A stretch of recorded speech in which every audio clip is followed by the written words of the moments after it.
Welcome to the Rich Feet Podcast with Dr. Tanisha Richmond. This podcast is sponsored by the Richmond Foot and Ankle Clinic, where they specialize in happy feet. Each episode highlights the best of Dr. Richmond's radio show, providing bite-sized clips of advice. Let's jump right into the show.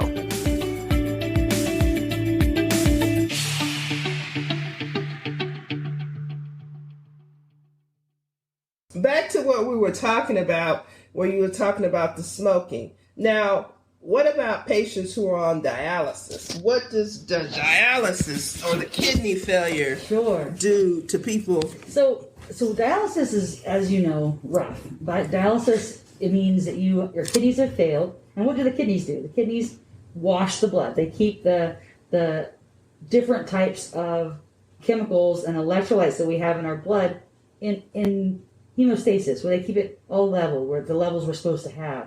So without dialysis, those levels get off and out of whack. There's several that are lethal, so potassium is one of them we talked about a lot. And by having dialysis, it makes sure the potassium levels are proper, which is good because that keeps your heart beating, and that's really important.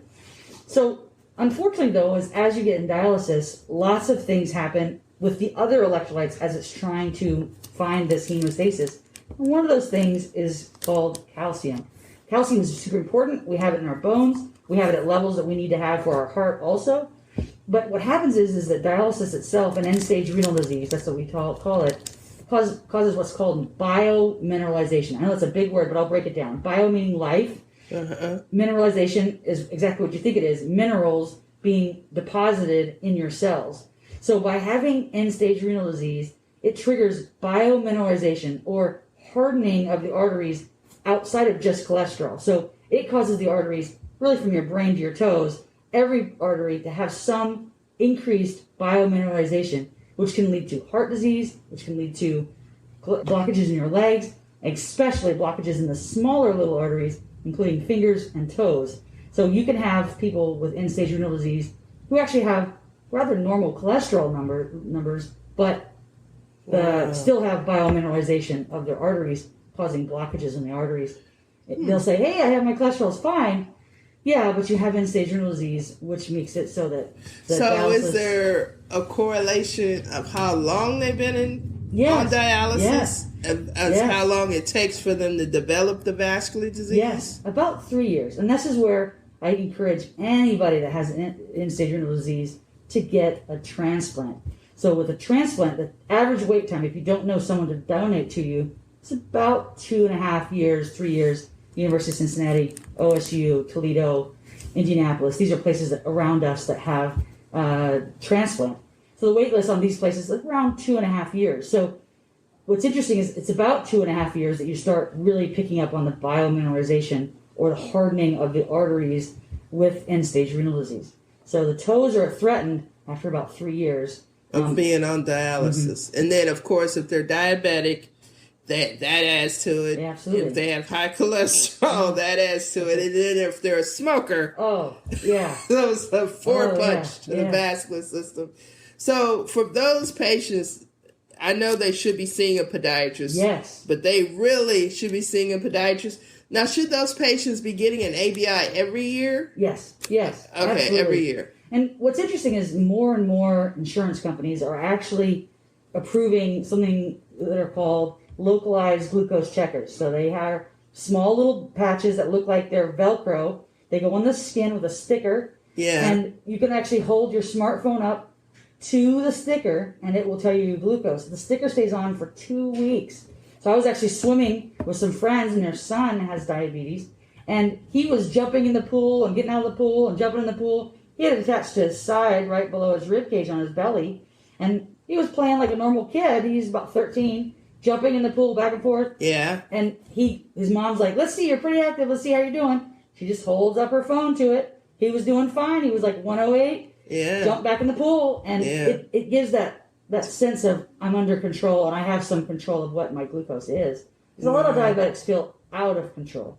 Yeah, I'm diabetic myself. I've been diabetic now, 18 years, so I know what they're dealing with. And actually, I had a Libre, and I loved it because, you're sitting there and you're like, oh, I have a headache. Let me check my sugar. Yeah. I ate this. Let me check my sugar. Yeah, and it's more and more common to have insurances. It's getting more. Some insurance plans don't pay, but I think as technology evolves with everything in life, it should be someday covered by pretty much every plan. So, I've never had someone explain how dialysis directly affected kidney function. I mean, how it affected the vascular tree. So, as a vascular surgeon, I guess what do you say to your patients, your diabetic patients or your smokers? Sure. Is it, you say, just look at your feet, see a podiatrist? Yes. Come see me. People that have diabetics and end-stage renal patients that have a podiatrist have more legs, period. Yeah. You keep your feet on longer if you have a podiatrist. That is proven by any study we can do. And a hallmark study came out of 2008 in Arizona. Huge study showing that podiatrists save feet on diabetics and non-diabetics. So you got to have a podiatrist if you're diabetic. And often you get a pair of free shoes. So I'm a woman. I still like shoes. So yeah. Who doesn't want a pair of free shoes? So I think the key for feet and vascular is that if you understand what can cause the neuropathy, so high glucose makes it so you do not feel your feet.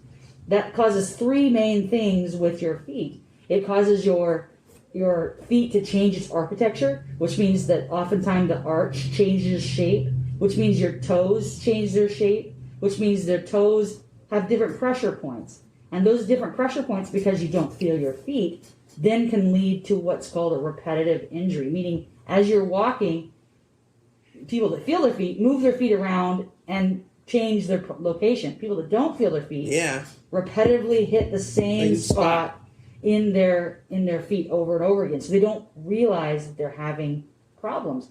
So a diabetic, if you know you're going to go to an airport and walk a long distance, take a moment, step into the restroom, take your shoes off. Take your shoes off and look at your feet. Look at it for blister, because as you walk more, and of course that's what everyone says, walk, everyone should walk, including myself, including you. Everybody should walk. Yeah. But a diabetic needs to watch their feet. So meticulous foot care, looking for that repetitive injury, because if you don't feel that you're hitting the same spot in your foot over and over again, often leads to something called a callus. Well, people say, oh, calluses are good, they're protecting my hands, they're protecting my feet. No. Calluses can hide all kinds of things. Stuff, yes. Calluses are like icebergs. You just see the top. You don't know what the bottom is. I like that. I'm going to use that. Yeah.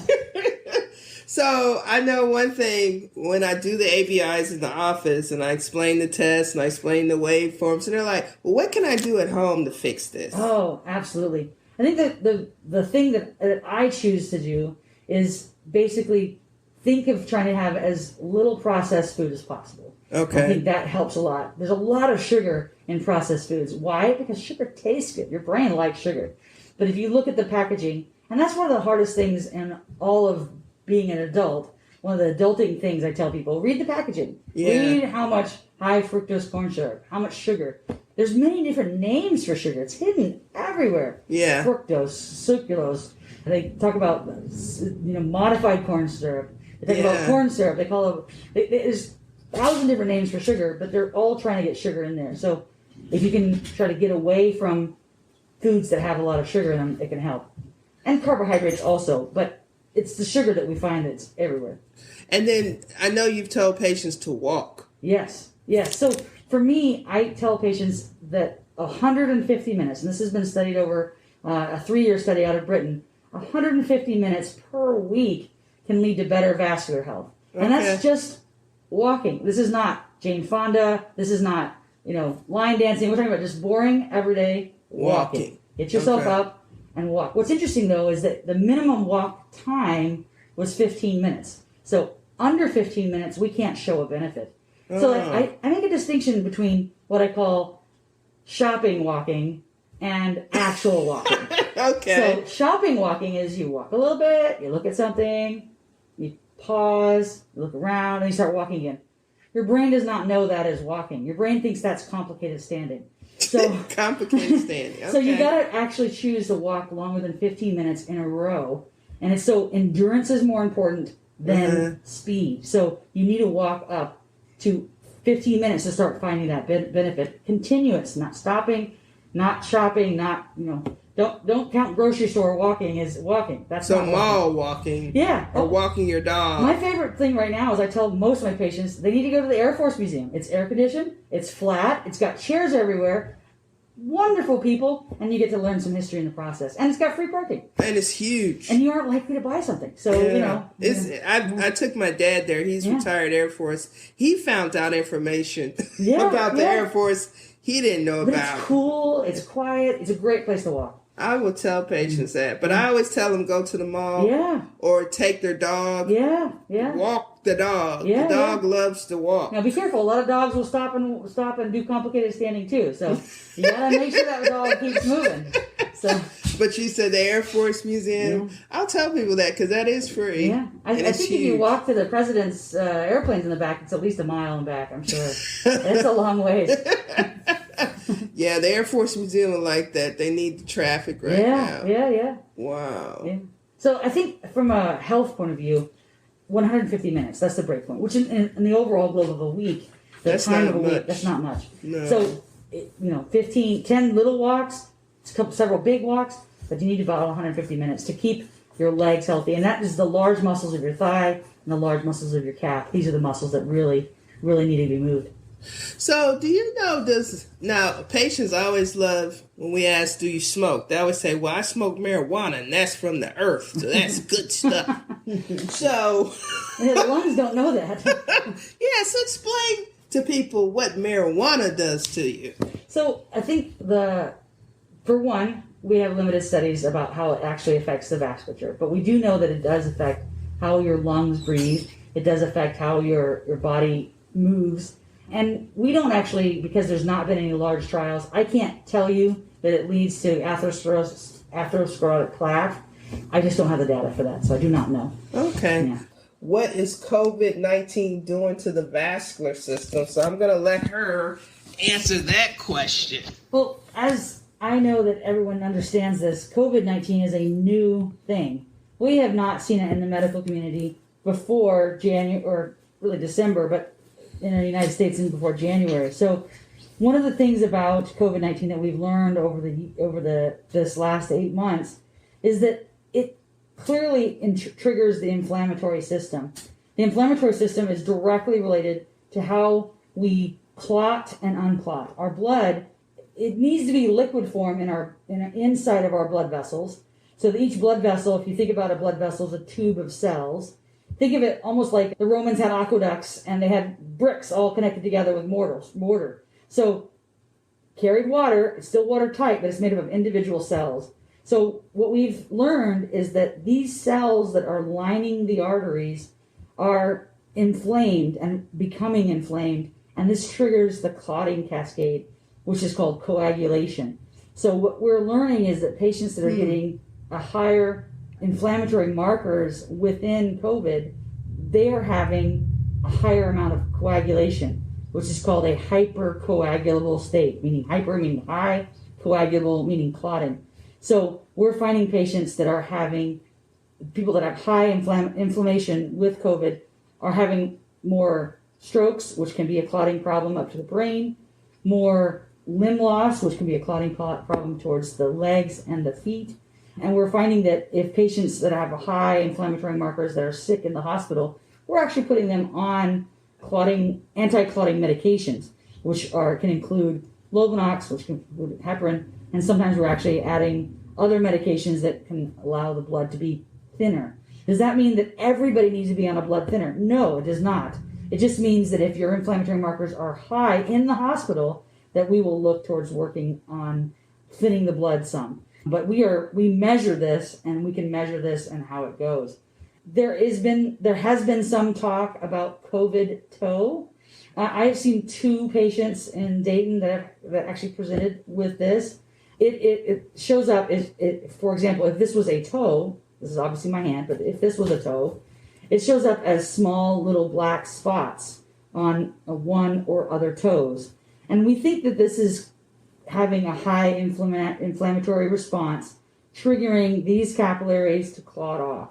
And both patients have described this as painful. Both patients have described this as causing the pain to be just localized at the toe itself, with small little black dots along the toe.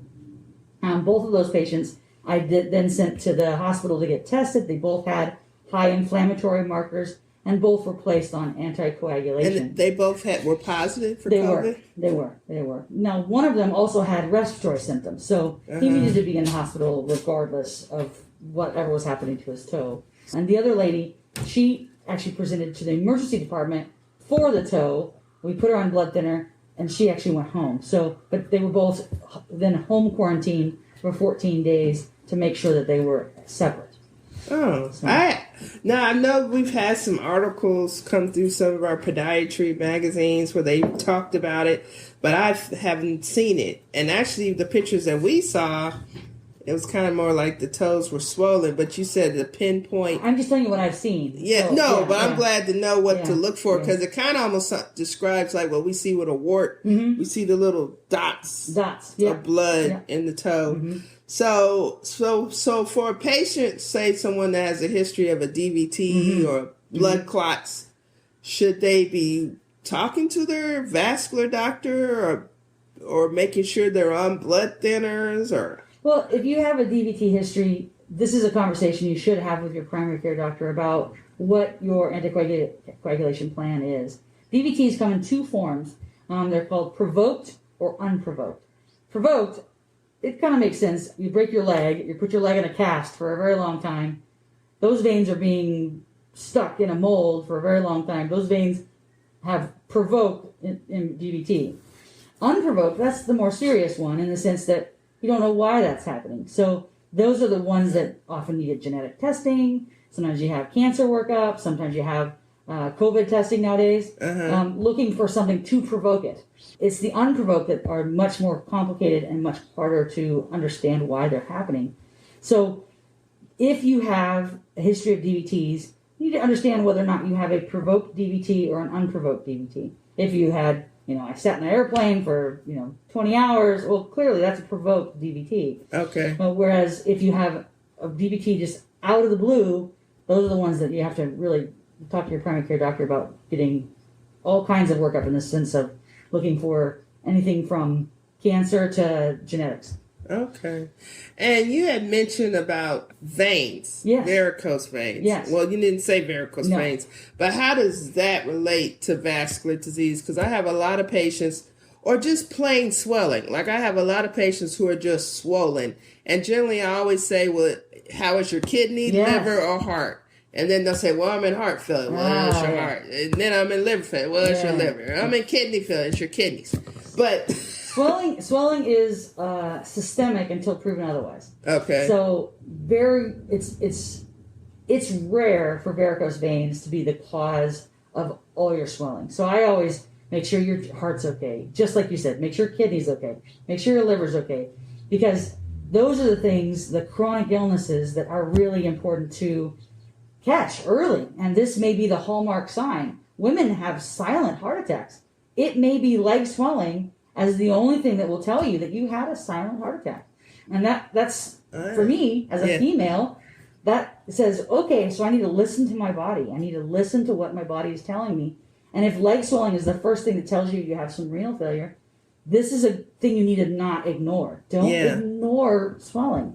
Talk to your primary care doctor and say, doctor, this is not what I've had before. Clearly something is going wrong. I need to have my kidneys tested, and my liver tested, my heart tested.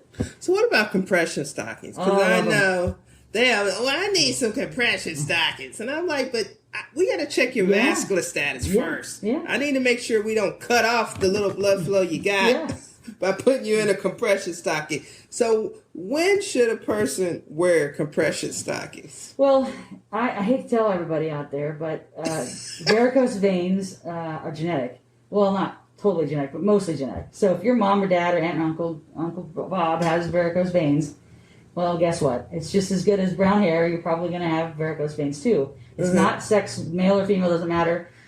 It's that if you have a job that stands a lot, a job, where you're standing on concrete especially, these people have higher pressure, on the varicose veins because you're standing up on a column of water. All your blood is pushing down against these veins, and the valves inside of the veins, they end up breaking. And they can break in two ways. The vein could get too big, or the valve itself could break. So what does compression do? Light compression is probably okay for the general population. That's okay. But what we're talking about is medical compression. That's anything above 20 millimeters of mercury, which is pretty tight. If you're not doing what we call compression stocking yoga in the morning, you're probably not tight enough.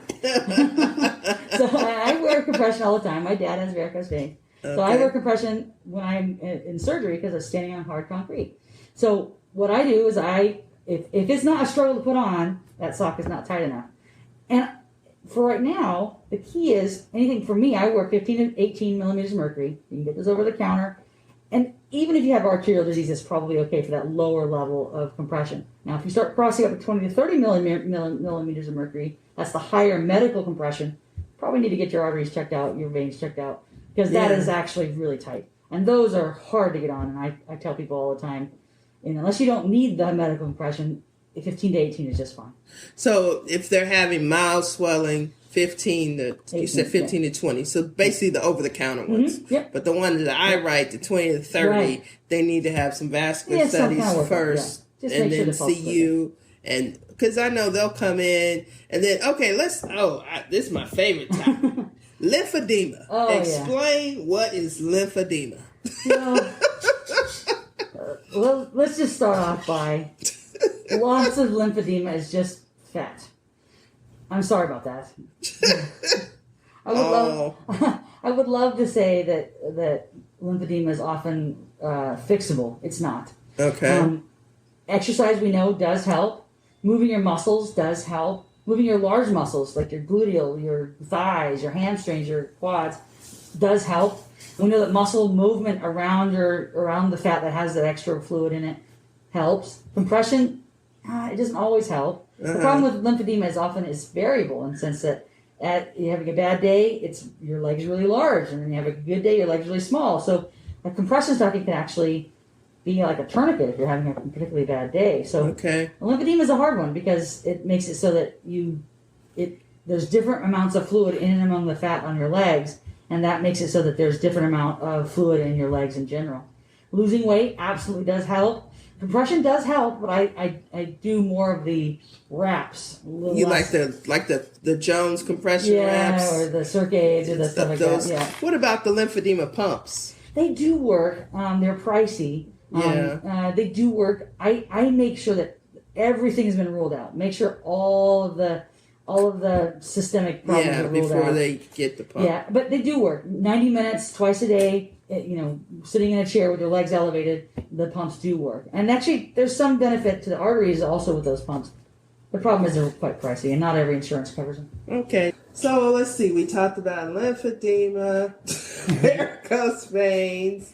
Oh, what? Okay, so what are the symptoms of vascular disease? So if someone's sitting at home looking at their feet, what should they be worried about? Sure. Or if they see it or feel it? So I like to distinguish leg pain in kind of two broad categories.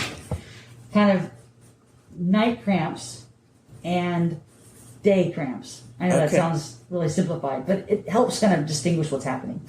So at nighttime, if you're having leg pain, often that's a dehydration. Often it's a mineral disturbance like low calcium, low sodium, low potassium, low magnesium. So it's often dietary.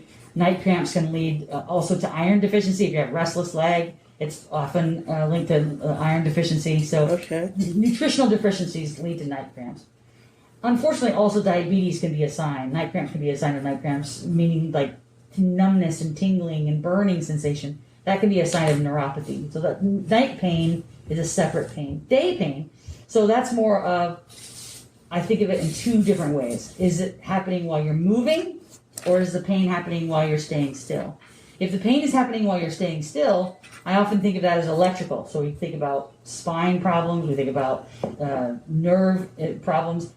If it's while you're moving, then we think about plumbing. I'm more of a plumber. So you think about supply and demand. So if I walk 20 paces, and my calf hurts after 20 paces, that means I've outstripped the oxygen delivered to my legs.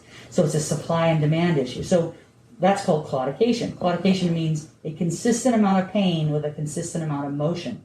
So pain in your legs that is always triggered by walking 100 yards, that could be a sign that your arteries are blocked.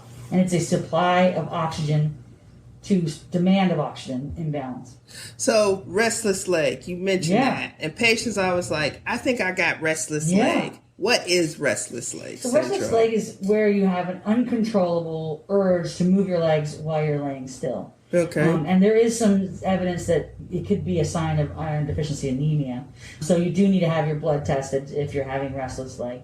There are some nerve medications that do treat it, but those medications do have some side effects, so you need to talk to your doctor about them. Don't just take your aunt's medication. You gotta go. You gotta go get checked out for yourself. You need to have the blood work because it could just be a sign that you're having. So it's no vascular component to restless leg. It's more neurological. It is. Nerves. The medications that they use to treat that are some drugs that they were investigating for seizure at one point. They're not seizure medications, but that's like gabapentin or drugs like that. Yeah. Okay, so because lots of time patients will come to me and say, I have restless leg. Yeah. Now, is that a component maybe of like a bulging disc in their lower back? It can be. Yes, arthritis or something like that. We call that kind of the faux restless leg, where it's being caused by positional, nighttime position. So true restless leg is an uncontrollable urge no matter how you're positioned. So left side, right side, forward. If you find that I go to one side and I always have restless leg in that one position, then it may be a spine issue. Okay. Yeah. Well, it looks like I had a caller that wants you to talk about heel spurs, which is right up my alley. Yeah. So heel spurs, that is inflammation of the heel. So the technical term for that is called plantar fasciitis. So you have a plantar fascia. It attaches at the bottom of your heel and the base of your toes. Over time, that tissue gets tired, it gets tight, and it pulls actually on the heel bone itself.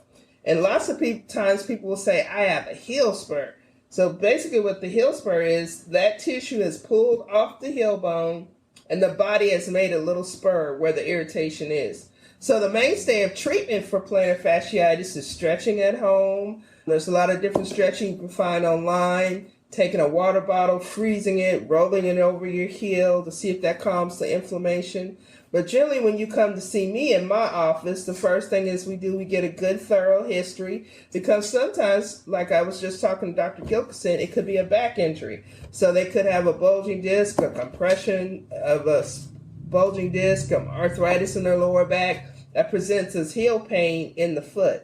And then also we're going to get x-ray. So when I look at an x-ray, I want to make sure I see an heel spur, or I'm checking for a fracture. I'm checking for possible cancer of the foot or heel bone, and I'm just making sure the bones are normal in the foot. So the first thing we usually start off with is something called orthotics. So those are inserts. Actually, let me pull my foot up here. Yeah. I have them in my shoes. You like my shoes? I like my shoes. I do. So this is what is an orthotic. And I have what's called a Fred Flintstone foot. I have a wide, flat foot, which is very common in African Americans. I may see 2% of the population of African Americans who actually have an arch. But this supports what's of my little arch that I do have. And as you can see, it cups the arch and it supports the soft tissue of the foot. So I did get plantar fasciitis a couple years ago. And ever since then, I always wear my orthotics and my plantar fasciitis stays away. So for patients who can't get relief from orthotics, there's things like the infamous heel spur injection. That's where we inject the foot, and I inject right where the patient says the pain is, with some lidocaine and steroid, and that gives you immediate pain relief, and then steroid calms down the inflammation in the area. We do have a new form of pain treatment in the office. It is a neurostimulation device that we use. It's similar to a TENS unit, but it doesn't involve any kind of drugs or injections, and we actually can do that in the office And that's usually about a 15 to 20 minute treatment in the office, and it's covered by most insurances, and some insurances not covered by. It's usually about $40 a treatment. But that's another way to treat heel pain, and as well as tendonitis and nerve pain as well. But the mainstay of getting rid of the heel pain is getting into a good pair of inserts. Now, Doc, you have a fabulous foot boutique. So you want to tell us how we can get those inserts and everything else that you have there? Okay, so I do have a fabulous foot boutique. And now I have the mask factory I just added. So now we have the custom face masks. We have the t-shirts, the bedazzled t-shirts. I got some cowboy t-shirts. And then we also have now inserts. Well, we sell inserts in the office over the counter that are $30 a pair. We do have some sandals that are $30 that have orthotics built into them, so you can putt around the house or walk around and have some support in your shoes. We sell diabetic socks. We sell hammer toe pads, corn pads, antifungal toenail polish. We have paparazzi jewelry in there. we have compression socks as well as diabetic socks. Some treatments if you want to do your at-home foot treatments. And then also we do have a diabetic-friendly foot spa in the office as well. And that's $20. And that's done in a private room with a massage chair, lights. You get to put on your favorite Pandora channel, as long as it's not cussing a lot. Then you have to wear your own headphones. And it's done by the medical assistants. And generally, most patients will do that on the day of their appointment. They'll come in 30 minutes early and then get the full treatment. Then I'll come in and cut their nails or calluses or do a regular exam, because those do function as treatment rooms. And then, of course, like me and Dr. Gilkison had discussed, I do vascular studies in the office, which is a non-invasive way to check blood flow. It's just a blood pressure cuff on your arms and legs. And like we've talked before, people who are diabetic, they're smokers, they're in renal failure, they're having cramping in their legs. Absolutely. You know, things are turning colors that shouldn't be turning colors. And things are turning different shades. If you're African American, your top, you should be brown on the top and brown at the bottom. You should be brown on top and black on the bottom. If you're Caucasian, you should be white on top and white on bottom. Not white, then hot pink. That's not a good thing. So basically, and then also we have x-ray in the office. We can do nerve testing and nerve treatments in the office now. And then, of course, we offer walking boots, night splints, ankle braces, and all those things as well. And we accept most insurances. And you can always give the office a call at 937-228-3668.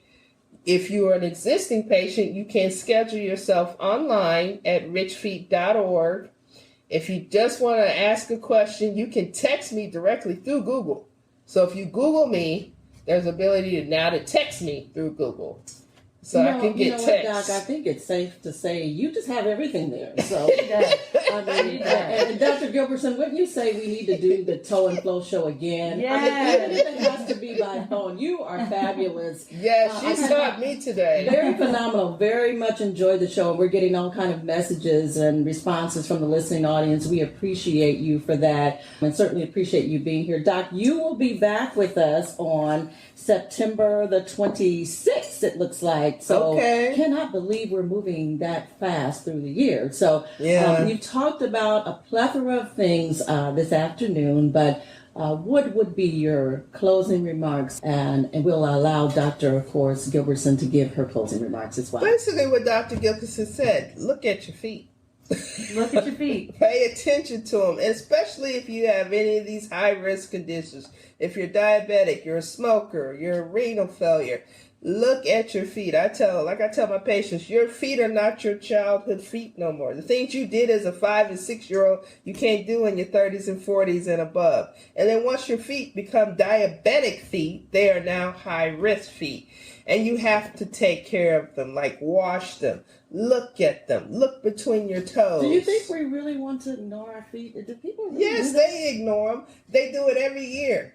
people's feet hibernate in the winter months, and then in the summer months, everyone comes in and sees all this weird stuff that's been happening all winter long, and they're like, "Oh, what is that? Why do my nails look like that? Why my skin looks like this?" And I'm like, "You haven't looked at your feet in 3 months?" But they haven't.